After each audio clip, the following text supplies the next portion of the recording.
Donnie already called me that it wasn't on. Then he sent me a message. We just finished doing the kids thing. Yeah. No, I know. Like, I don't know if he's he should be able to see it now. Yeah. All right, Donnie. So Donnie was just messaging me that we haven't gotten started yet, and he conveniently scheduled the kids Zoom class earlier. So Donnie, we apologize for being 2 minutes late.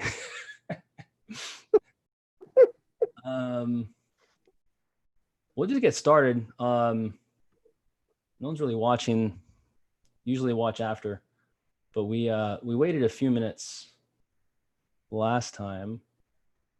Let me see.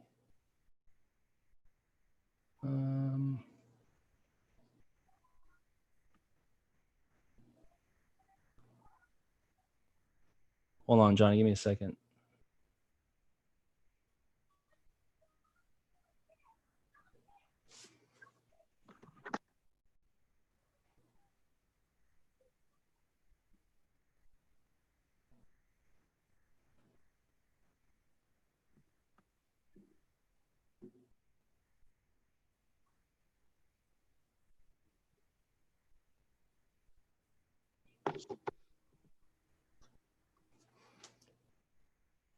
All right, so at least Donnie's watching. Hopefully it goes smooth. Last time we had some internet problems. So tonight or today, whenever you're watching this, we're going to be talking about avoiding hypocrisy in the church. So demonstrating Christ in daily interactions.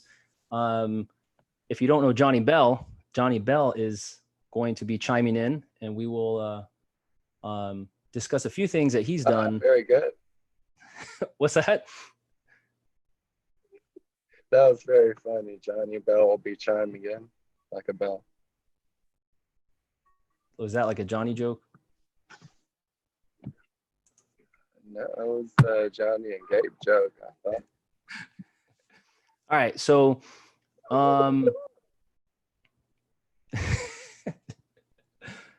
maybe this wasn't a good idea having you on, Johnny. I feel like you're gonna try to make too many jokes, and then everyone's gonna not take church serious. All right, so anyhow, no, please don't go. So we miss meeting together on Wednesday night. So if you're watching from GFC, we are hoping you get something from this. Looks like Johnny froze up a little bit, but I'll keep going.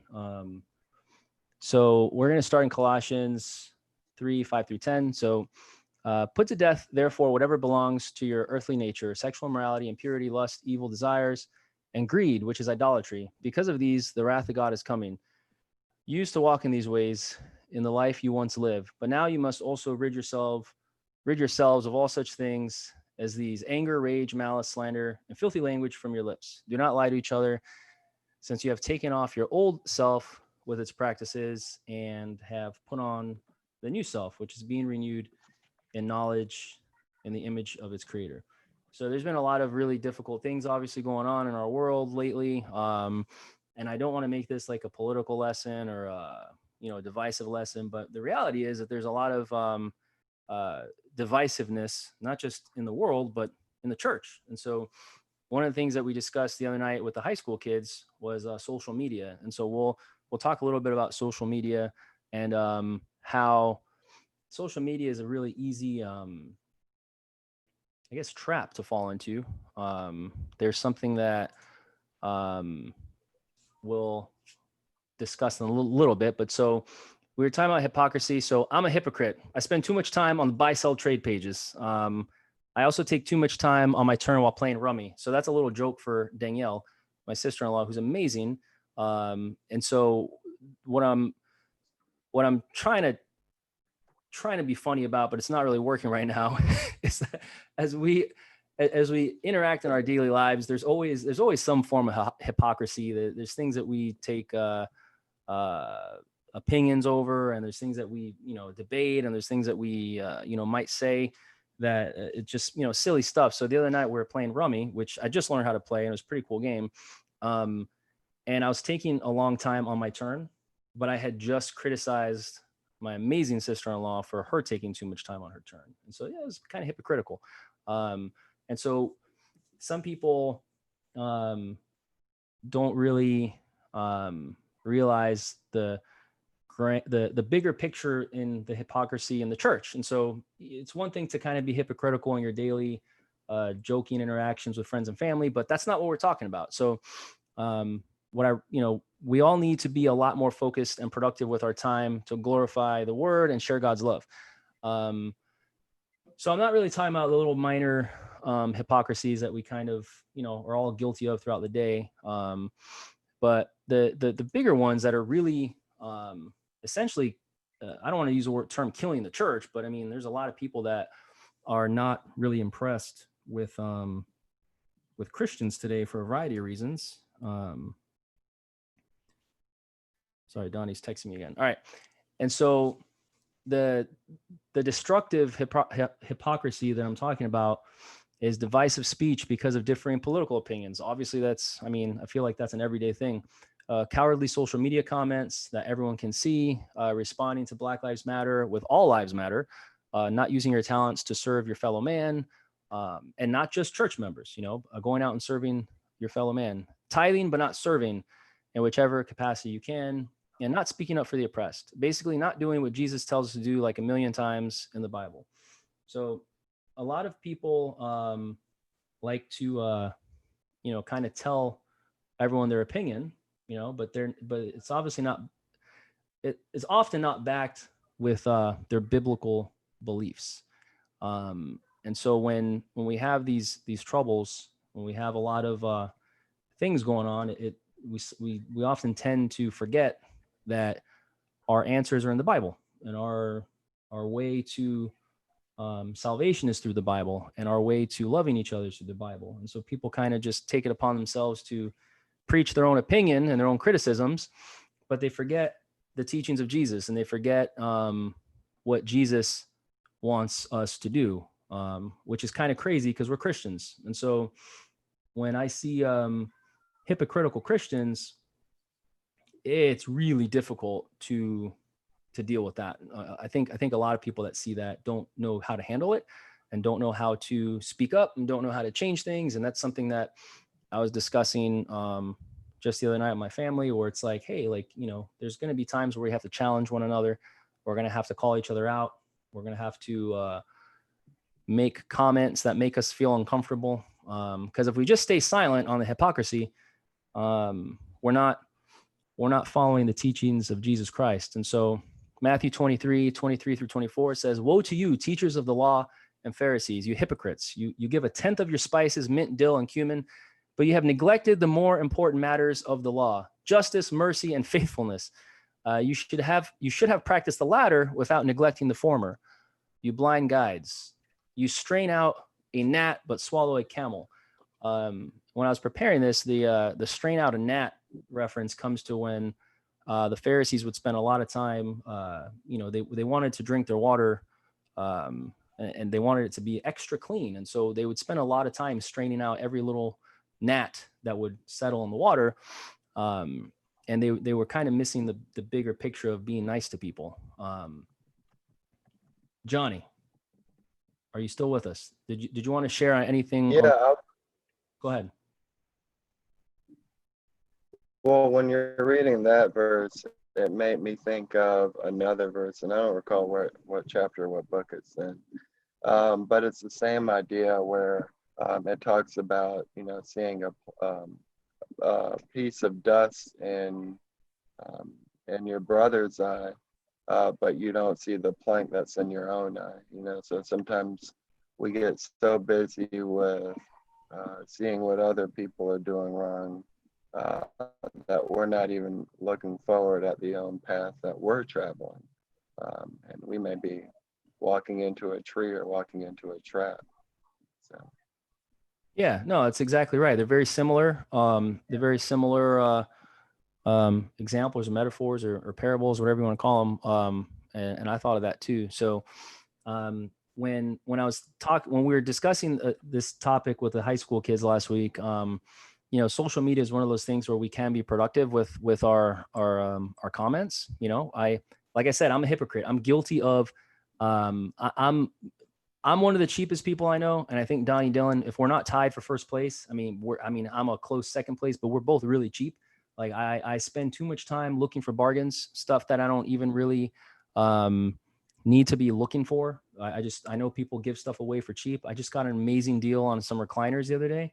And so I didn't really need recliners, but I couldn't pass up on the bargain. And so when I could tell you, I know I waste too much time on social media looking for bargains. A lot of us have the same sin, but it's not always looking for a bargain. It might be trying to get into a political argument with someone. It might be trying to just read through comments to share your opinion. I know everyone does it. I like the meme, the joke where when you're reading through comments and someone's got the little GIF file posted, the guy eating popcorn, like just, I'm just here for the comments. And think of the amount of time we waste every day on social media when it could be something productive.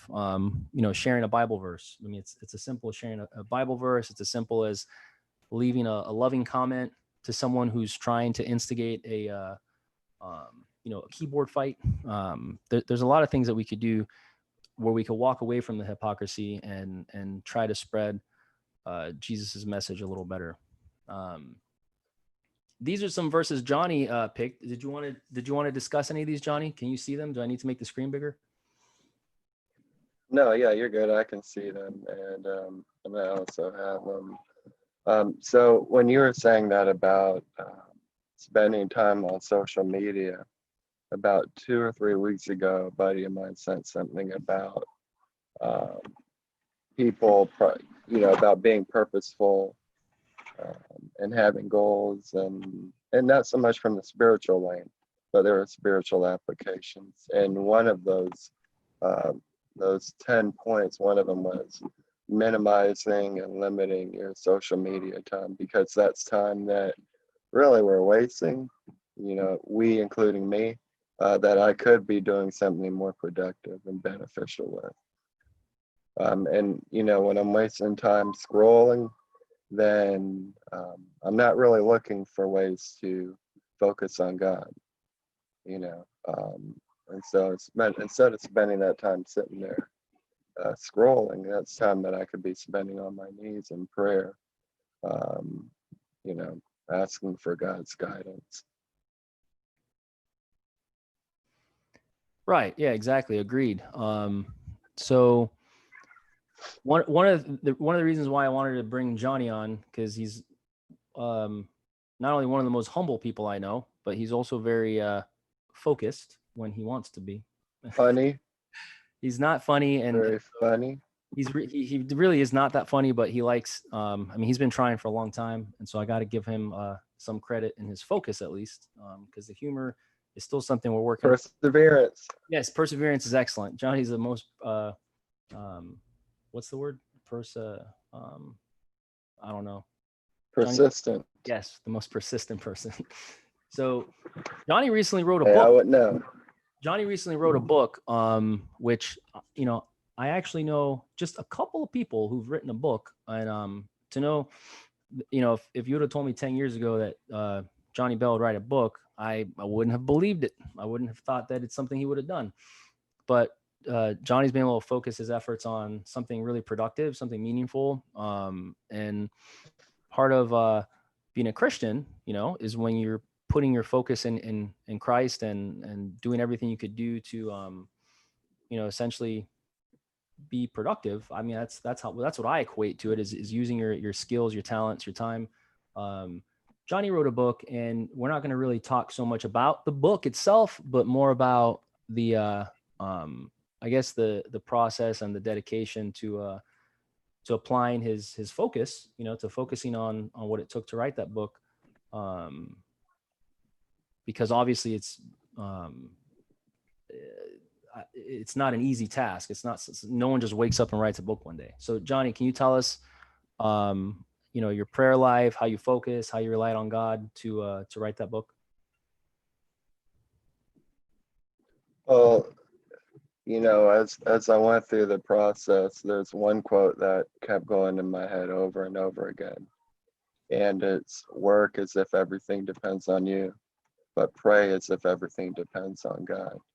And there were lots of times within the process of planning, writing, revising, reaching out to publishers, agents, and so forth, and nothing would happen. But then I had to sit back and let God do his thing and let him make things work on his time schedule, because his plans are better than what I could dream of. So, for example, the quote there at the bottom that's right behind Gabe: prayer and perseverance go hand in hand. Once you become a person of prayer, you become a person of perseverance. And I don't recall where it was in the Old Testament. Maybe it was in First or Second Kings, I think. But my wife and I are reading through the Bible in a year, and we read a verse where it talked about praying 7 times in a day. And it wasn't so much about the number 7, but 7 meant whole or completeness. And that level of dedication to God, where constantly in prayer with him. So, as I'm writing and revising, some weeks I get good critiques, good credit, and good ideas. Some weeks I'm told that, this chapter is terrible, it's trash. And so I can either, be upset and let what other people say deter me, or I can just focus on having a godly attitude, praying about it, and then not only praying, but then going and doing the work too. So I love what you said about God's time, because that's something a lot of people struggle to understand. It took me a long time to apply that in my life and realize that, like, hey, yeah, you could do everything you want to do, but ultimately we're living on God's time, not ours. And so I I don't want to make this like something like, to make anyone feel bad about not being productive with their lives, because I just feel like I'm always trying to find something to do, and I feel like I just need to pray about it, and I need to ask God to guide me. And throughout our lives, we're going to come across people that need help, and it's not just about like, like the verse we discussed earlier, what Jesus said, like, you tithe, but you're not you're forgetting about the most the latter, the more important things. Let me just go back to it really quick. Where he says, you've neglected the important matters of the law, justice, mercy, and faithfulness. Where, you could give all the money you want to your church, but if you're not out trying to uphold these matters of the law, you're not really getting it. You're not really following Christ's plan. And so Johnny picked out this quote from Gandhi, who I've heard this quote before, and I love it, where it says, "I like your Christ, I do not like your Christians. Your Christians are so unlike Christ." And so as Christians, we need to be aware, and I think a lot of times we just kind of don't talk about it, but that's the worldly perspective or perception of Christians often, where they think we're just a bunch of hypocrites and we don't really do anything. And so another quote or I guess phrase that I enjoy is where perception is reality. So if that's the perception of the world, we need to change that. We need to do everything we could do to get out and be active and find something that you're good at, where you could help your community. If it's just volunteering your time somewhere, that's better than scrolling on social media and just reading comments. So try to focus. You want to pray that God guides you to get to that point where you realize that you could affect the world somehow, locally or online. And that's what we told the high school students last week. It's, hey, just throw up a simple social media post of a Bible verse that means a lot to you, and people will see that you're not only trying to share the love of Christ, but that you're trying to help them. And so if if anything else, I mean, just start praying and ask God to guide you to that part of your life where you could start, volunteering, helping out at a church, your local church, or locally here in Gainesville, the St. Francis House. I recently went to Grace Marketplace. It's something I feel like I need to get involved with. So there's a lot of things that we could do where we could stop being hypocrites and start being a lot more productive and loving with our time. Was there anything you wanted to share, Johnny? Because that's about all I got. Yeah, I just wanted to add one thing. One thing that I'm really passionate about in terms of my Christianity is the idea of being uncomfortable.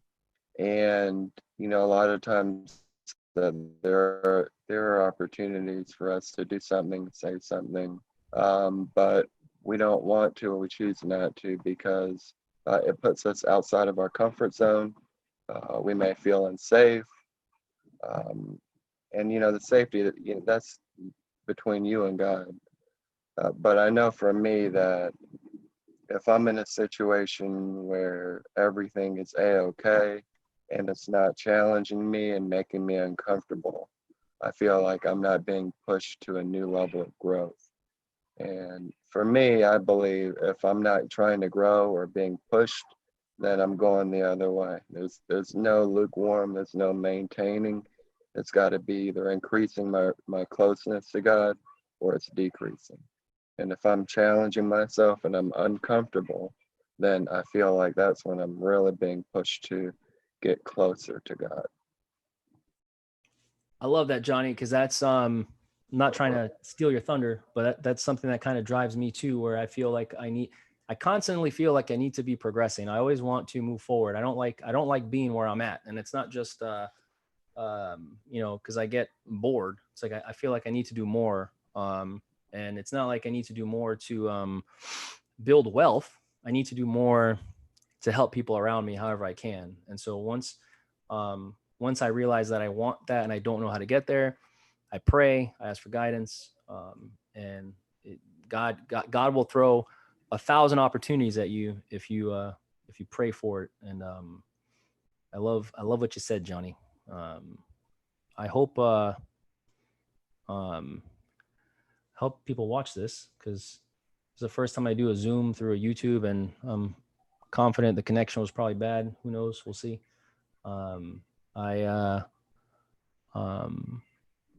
Thank you, Johnny, for joining us tonight.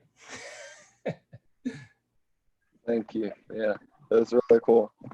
Yeah, I appreciate you, Johnny. And we will, I guess, do this again at some point. But thanks for joining, and have a good night. Yeah, I gotta go whip the boys in Mario Kart. So please go whip the boys at Mario Kart.